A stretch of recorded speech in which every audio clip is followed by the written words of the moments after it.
મંત્ર જો હું ક્યાંક બાર ગમલો જાઉં ને એને આખું તો તારે તોફાન કરવાનું નહીં, એટલે મમ્મીનું ધ્યાન રાખવાનું, બરાબર?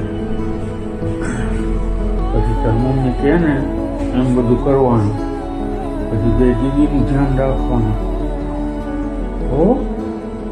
અને પપ્પાનું આવે ને તો પપ્પા કરવાનું નહીં હો.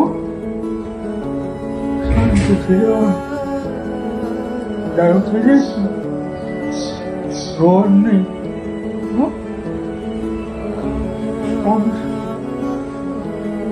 હું તારું તું મને યાદ કરીશ ને એટલે હું તારી આગળ આવીશ હો.